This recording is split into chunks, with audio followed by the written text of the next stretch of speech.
നിങ്ങളൊരു നല്ല ഒരു പ്ലാന് നിങ്ങൾക്കുണ്ടെങ്കിൽ ചില ആളുകളിൽ നിന്ന് ആ പ്ലാന് മറച്ചു വെക്കണം. ചിലരോടത് പറയരുത്. കാരണം ഓരോ നിഅമത്തും അസൂയാലുക്കളാൽ അസൂയക്ക് വിധേയമാക്കപ്പെടും.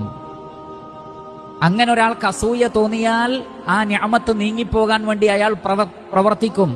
വമിൻ ശർരി ഹാസിദിൻ ഇദാ ഹസദ്. അസൂയപ്പെടുമ്പോൾ അതിന്റെ ഷർറിൽ നിന്നും. അപ്പോൾ അസൂയാലുക്കൾക്ക് പ്രവർത്തിക്കാനുള്ള അവസരം നമ്മൾ ഉണ്ടാക്കി കൊടുക്കരുത്. അത് അള്ളാഹു വെച്ചൊരു സബബാണ്.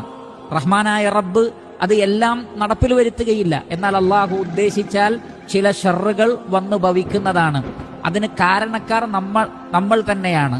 അതില്ലാതിരിക്കാൻ വേണ്ടിയുള്ള വഴിയാണ് നബി സല്ലല്ലാഹു അലൈഹി വസല്ലമ പറഞ്ഞത്, ചില നിഅമത്തുകളെ, അനുഗ്രഹങ്ങളെ അസൂയാലുക്കളിൽ നിന്ന് നിങ്ങൾ മറച്ചു വെക്കണം.